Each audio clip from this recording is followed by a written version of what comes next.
morando aqui com vocês, gostando muito, há 4, quase 5 anos.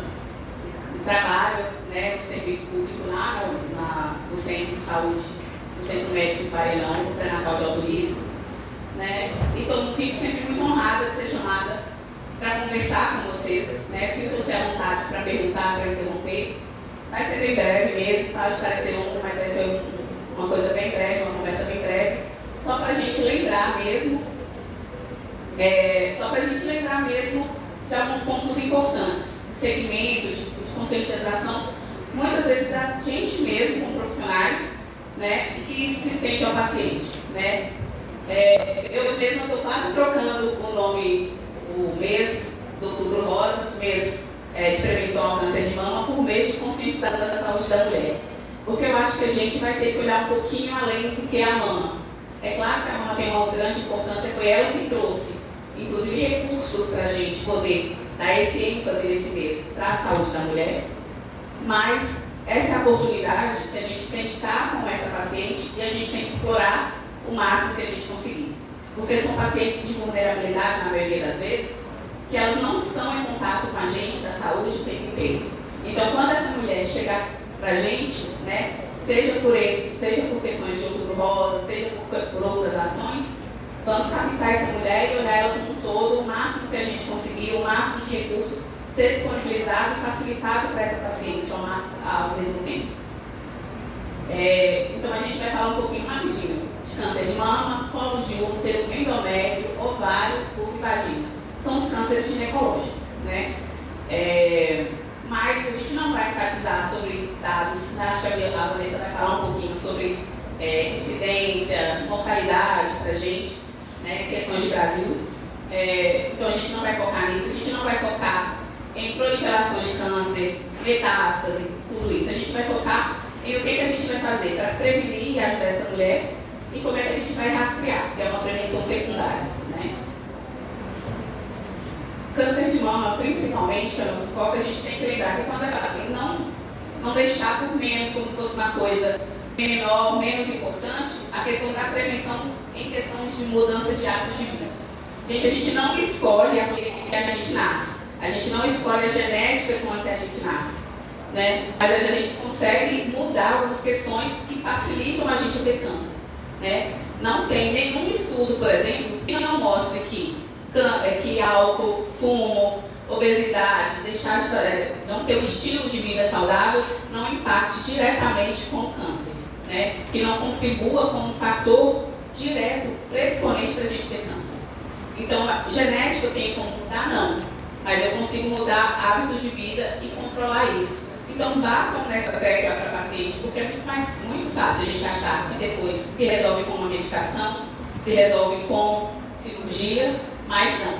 A gente tem como diminuir muito a incidência desses tumores com mudanças simples de vida, que a gente tem que incentivar toda vez que falar para essa paciente mostrar o quão necessário é, o quão importante é. A gente tem, ali é um dado do INCA do 2021, se eu não me engano, ali é o número de óbitos que a gente teve em relação ao câncer de mama no ano de 2021. A gente sabe mesmo que vai aumentar a incidência de câncer com o avançar da idade. E com esse gráfico que a gente lança os rastreamentos.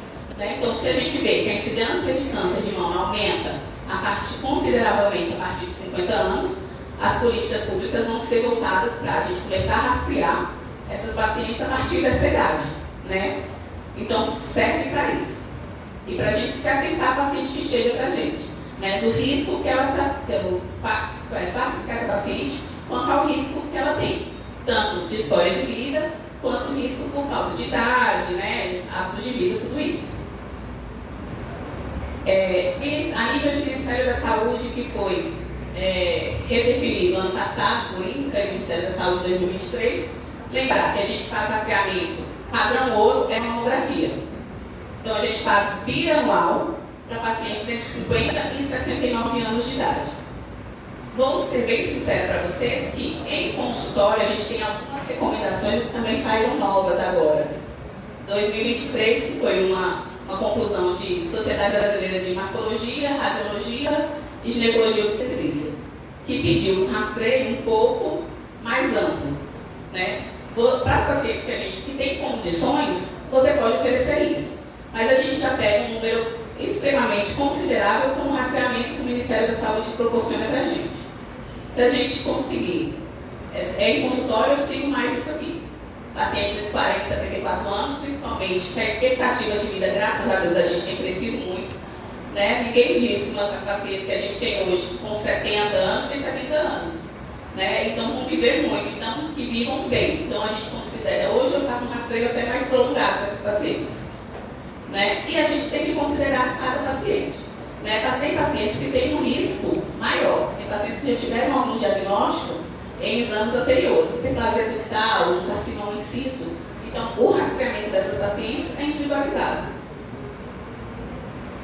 Pacientes, inclusive pacientes que têm a partir de 30 anos, tem alguns pacientes que têm que fazer rastreamento diferente, né? Pacientes que a gente já sabe que tem uma mutação para esses aqui são oncogenes, né? São genes que a paciente tem 85% de chance de ter câncer de mama.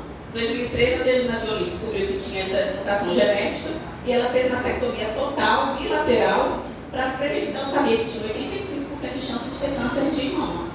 Né? E de ovário também. Ela não fez ovário na época porque ela era jovem e ia ter que fazer reposição hormonal. Mas ela não fez, depois ela fez ovário não. Mas ela fez mastectomia total como meio de profilaxia, né? Porque ela tem esse gene. Algumas outras síndromes genéticas, né? Pacientes que têm história familiar, né? Familiar pai, mãe e irmãos. Né? Não é segundo grau, primeiro grau, aí tem indicação da gente fazer também esse rastreamento a partir de um momento mais precoce.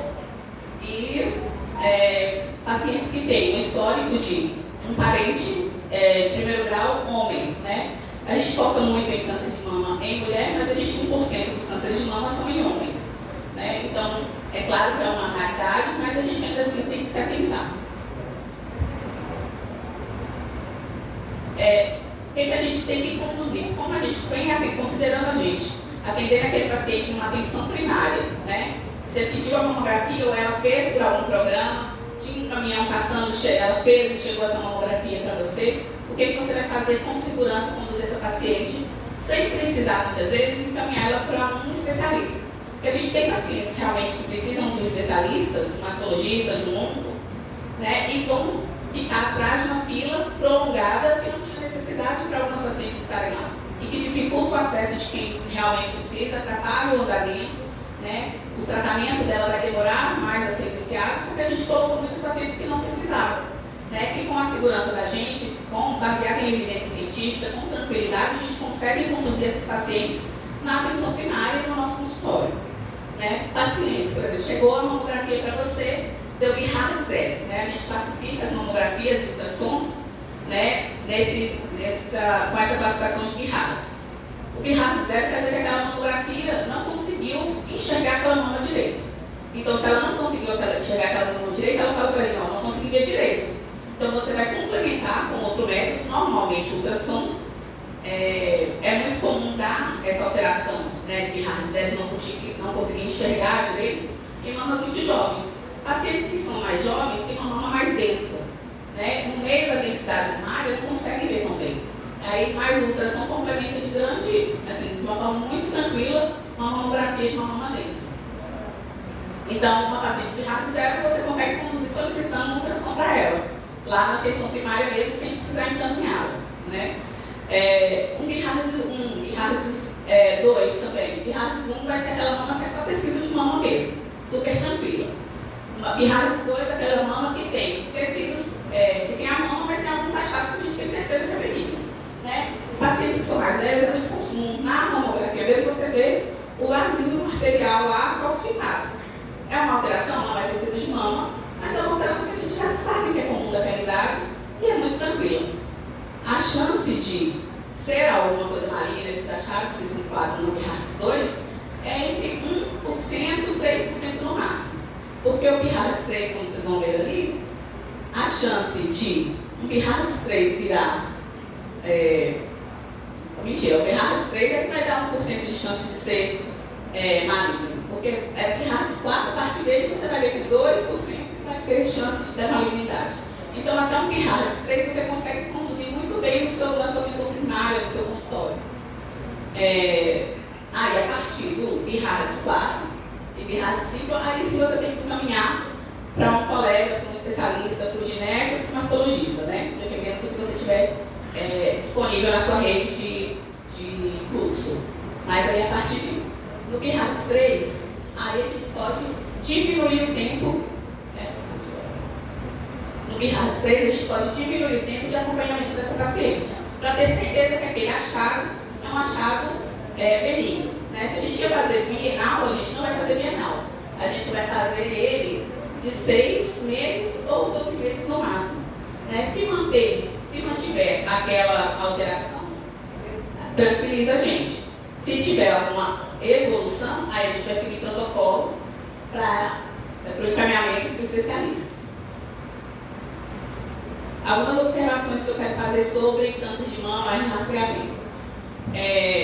OMS pode ser polêmico, mas a OMS não considera autoexame da mama como um meio de prevenção. Porque provou-se que essas mulheres que se baseiam no autoexame, muitas vezes não fazem de forma adequada e muitas vezes negligenciam a ida ao serviço de saúde para ter o exame clínico da mama, que é o que é feito no profissional, e o rastreamento por imagem. Então ela deixa de fazer porque ela confia que não está tendo nenhuma alteração. E quando ela tem alguma alteração, a gente já tem uma alteração considerada adiantada, avançada. A gente não quer pegar essa paciente quando ela está conseguindo palpar um nódulo, que é quando está com 1 centímetro. A gente quer pegar essa paciente quando esse nódulo está com 1 milímetro, que a gente consegue ver na mamografia, que é muito menor. Né? Então não é possível. Você quer que a paciente se autoconheça, né? Você não vai desincentivar essa paciente a fazer a palpação, mas você vai incentivá-la a manter as outras formas que são regulares de rastreamento. A gente já tem hoje, com bastante evidência científica, de que é um método até melhor do que a mamografia, a tomossíntese, que é uma mamografia como se fosse 3D. A gente ainda não tem disponível, mas é um futuro não muito distante, e as pacientes que já tiverem, locais que já tiverem esse método disponível, ele já é recomendado. Diferente da termografia. Né? Termografia é um aparelho que a médica vai colocar na frente da sua mama e ele vai olhar a radiação infravermelha. Ele baseia de que um tumor ele tem mais metabolismo e ele é mais irrigado por vaso do que outras áreas do corpo. Mas não tem nenhuma evidência científica de que esse método seja usado como rastreamento. Então não sigam o rastreamento com isso, não indiquem termografia como meio de rastreamento. É sempre uma questão, imagino que é uma questão praticamente diária em consultório para mim, imagino que chegue para vocês também a questão de reposição hormonal. Né? Reposição hormonal, o risco que ele aumenta em câncer de mama, em câncer de endométrio, em câncer de ovário. Tem uma revisão agora também de 2024, mais recente ainda. Né? Terapia de reposição hormonal em mulheres na menopausa, riscos e benefícios. Com as considerações finais, não chegou a conclusão nenhuma, como nenhum estudo sobre risco de terapia de reposição hormonal e câncer chegou até agora. Os estudos acabam sendo conflituosos. O que eu entendo, né, nível de evidência nível de especialista, que pacientes que têm risco aumentado para câncer de mama, ou câncer de endométrio, ou câncer de ovário, não fazem reposição hormonal. Pacientes que você rastreou, não tem histórico de risco aumentado pela família, por estado dela, por exames, de ter câncer, e ela tem uma queixa considerável, olhe o melhor método para aquela paciente pelo menor tempo possível. Né? Exponham aquela paciente ao hormônio, porque realmente a qualidade de vida de uma paciente no climatério pós-menopausa altera demais. Mas toda paciente que a gente vai poder usar, não. Né? E mesmo assim, converse com ela, dividam a responsabilidade com ela, porque a gente ainda não tem muito bem definido o que aumenta, o que não aumenta, que quantidade aumenta, por quanto tempo eu posso usar, porque é muito individual. Um ano que eu exponho a uma paciente pode gerar para ela, e eu exponho uma outra paciente por 5 anos a hormônio, terapia, e ela não vai ter. Porque é realmente muito individual, e eu acho que por muito mais tempo a gente ainda vai ter estudos inconclusivos sobre a alteração e a exposição de reposição hormonal e o que ela vai gerar nessa paciente. Sobre câncer de colo de útero. gente tem que lembrar que mais de 90% dos casos está relacionado com HPV. Né? Então, a nossa principal prevenção hoje é a vacinação contra HPV. A gente vai lembrar que saiu uma norma nova agora em setembro de 2024, mudando um pouquinho a questão da vacinação, incluindo para pacientes vítimas de violência sexual. Né? Então, a gente já faz na urgência e emergência para cuidar dessas pacientes que não tinham imunização. A gente já começa a imunização dessas pacientes lá. O que a gente entende? Pelo SUS, a gente faz rastreamento de câncer de colo de útero em pacientes que têm vida sexual ativa, que estão entre 25 e 64 anos de idade. Né? Pacientes com 2 exames consecutivos sem alteração, elas poderiam fazer um intervalo de 3 anos entre uma citologia e outra, que é só aquela coleta de células. É uma recomendação, mas eu peço que vocês olhem muito mais para a clientela que vocês têm. Né? O nível de exposição e que essas pacientes têm, cobertura vacinal, o que elas têm, para não deixar, eu acho que então 3 anos demais. Eu não tenho, eu vejo pacientes, eu não vou falar rede pública ou privada, independente do local que eu esteja. Eu acho que as pacientes elas têm muito mais exposição do que necessário, infelizmente, e muitas vezes essa regra de 3 anos não cobre muito bem. Lembrar que gestantes, pacientes imunodeprimidas, né? Seja por uso de corticoide prolongado, seja paciente que é soropositiva, seja alguma outra comorbidade da paciente, e pacientes na pós-menopausa, fazem rastreamento do mesmo jeito, incluindo as gestantes. A gente teve um caso relativamente recente de uma gestante com câncer de colo de útero avançado que infelizmente ela faleceu. Porque era uma lesão muito adiantada pelas consequências desse câncer. Então, assim, rastreamento a gente não para nesse momento da gestação. Como a gente fala, uma paciente de vulnerabilidade. Se ela chegou para a gente, esse é o momento que ela chegou para a gente, discuta com ela, porque realmente quando você vai coletar citologia, algumas pacientes sangram, mesmo o paciente que não está gestante. E todo sangramento em gestante vira uma coisa enorme. Mas discuta com ela, você não está abrindo o colo, é uma coleta ali, pode sangrar um pouquinho, oriente ela o nível de sangramento, fale o que vai acontecer para ela não se assustar, mas dá para conversar com essa paciente e acolher ela naquele momento que ela está chegando para a gente. Lembrar também, a gente, homens trans, a gente tem que fazer também os não binários, que tem gente, tem pacientes que não se designam de sexo, mas nasceram mulher, biologicamente mulher, e os homens trans também, que ainda não passaram por cirurgia de redesignação de sexo, esses pacientes também passam por rastreamento de câncer de colo de útero. Só depois, porque cirurgia de redesignação de sexo, que a gente não vai conseguir fazer coleta de citologia. Mas antes disso, esses pacientes entram no rastreamento comum conforme a idade e risco que eles têm. E as pacientes que são vacinadas, hoje a gente já tem muito mais pacientes, é um futuro que eu estou ávida por chegar, de um número reduzido, o máximo de número de câncer de colo de útero, porque a gente já tem a vacina, mas hoje a gente funciona como imunidade por rebanho. A gente precisa de um grande número da população coberta para aquele vírus não se propagar. A gente ainda não tem um número suficiente de cobertura no Brasil para a gente deixar esses pacientes livres do rastreamento e do cuidado e da avaliação, da prevenção. Então, elas ainda seguem o rastreamento comum da idade delas.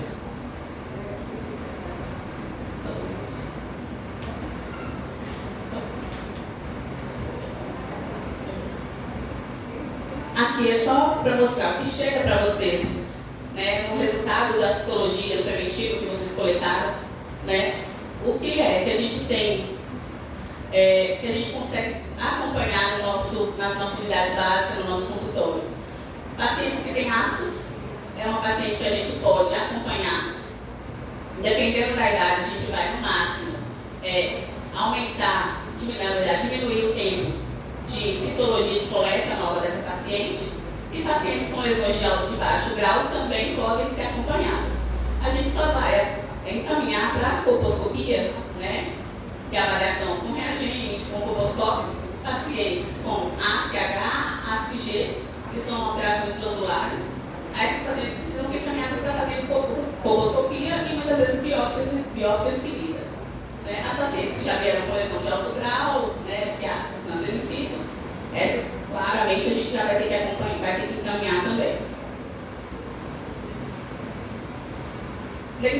vocês e para as pacientes, né, que a NIC, né, a neoplasia intraepitelial cervical, elas não são câncer ainda. Né? Elas são lesões que têm uma chance de virar câncer. Então, não, a gente vai manter essa paciente perto da gente, mas a gente não precisa assustá-la de tal forma a ponto de ela achar que ela já está com câncer de colo de útero, porque ela ainda não está. Né? Sendo que as pacientes que têm NIC 1, que é a neoplasia de baixo grau, o que observou? 60% das pacientes que têm NIC 1 vão ter regressão espontânea. 30% vão persistir quando a gente repetir aquela citologia em 6 meses, vai estar lá do mesmo jeito, e só 10% vão ir para NIC 3. E a maioria das lesões de alto grau não são lesões de baixo grau que evoluíram de baixo para alto grau. São outras lesões, são outras infecções, é outro tipo de vírus. Então, o NIC 1 não é necessariamente, o NIC 3 não é necessariamente a evolução do NIC 1, de uma neoplasia de baixo grau para uma neoplasia de alto grau. É outro processo, na maioria das vezes.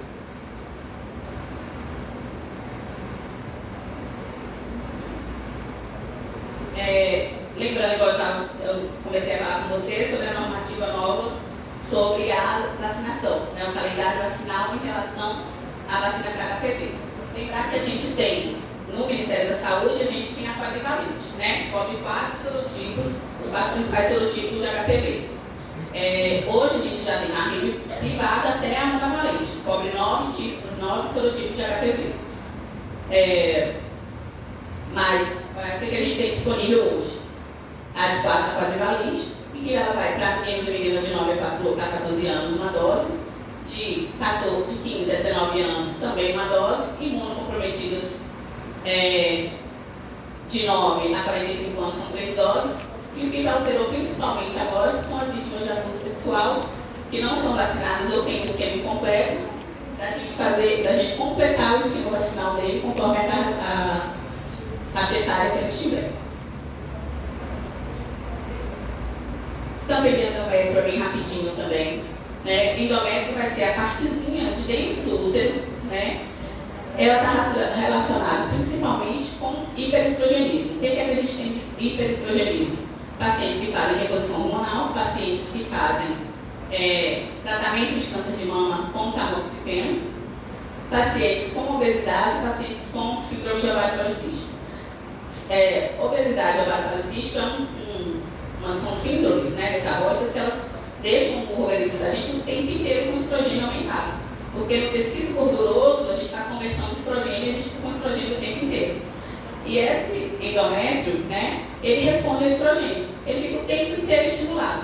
Uma célula que está o tempo inteiro estimulada e metabolizando, em algum momento ela corre um risco maior de fazer uma falha nessa multiplicação dela. E quando ela faz essa falha na multiplicação dela, é que acontece as neoplasias, né? Então, a gente tem que se atentar para essas pacientes, porque a gente não tem rastreamento formalizado.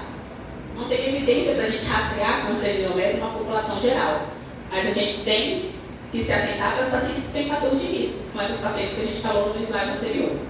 Né? E o rastreamento, né, que a gente vai fazer para essa paciente, basicamente é com ultrassom transvaginal, e a gente vai observar o tamanho desse endométrio. Pacientes que não fazem reposição hormonal, isso a gente considera pacientes pós-menopausa, né? Podem ter um endométrio até 4 milímetros. Pacientes que fazem reposição hormonal podem ter endométrio até 8 milímetros. Mais do que isso, é um endométrio que não era para estar naquela idade. Então, por que ele está tão grossinho e que não era para estar naquela idade? Né? A gente vai rastrear também pacientes que estão na menopausa, né, já passaram um ano, a gente tem o diagnóstico clínico da paciente que está em menopausa, o diagnóstico laboratorial, e ela está tendo sangramento pós-menopausa. Não é para uma paciente pós-menopausa sangrar. Por que ela está sangrando? Essa paciente tem que ser rastreada. No câncer de ovário também a gente não tem consenso, né, não tem recomendação para rastreio. Né, mas essa paciente que ela passar com você, ela tem que fazer um exame pélvico, um exame clínico mesmo. Né? Toque vaginal, por exemplo, ela não é só para gestante. Toque vaginal é para pacientes ginecológicas como um todo. Você faz um toque vaginal bimanual, você vê que a pelve daquela paciente está endurecida, que ela tem uma dor diferente, que não se mobiliza, você mexe no colo dela, o colo está rígido, né? É mais doloroso. É um exame físico alterado que justifica facilita você rastrear ela com métodos de imagem, né? Muitas vezes, nesse exame físico, a gente já pega pacientes bem adiantadas. É muito comum um câncer de ovário, infelizmente já adiantado, da ascite. Não foi uma ou duas vezes que no corredor do hospital eu vejo pacientes mais idosos, também é um câncer mais relacionado a pacientes de uma faixa etária mais avançada. A gente vê uma paciente que acaba de um câncer de ovário no corredor do hospital. Emagrecida, uma senhora mais velha e com um abdômen super estendido. É assim, é condição sine qua non para a gente saber que é um câncer de ovário, só espera o diagnóstico, infelizmente.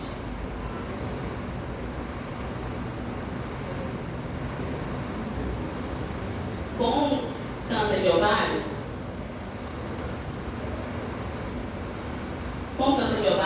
o ultrassom também se classificou igual no câncer de mama.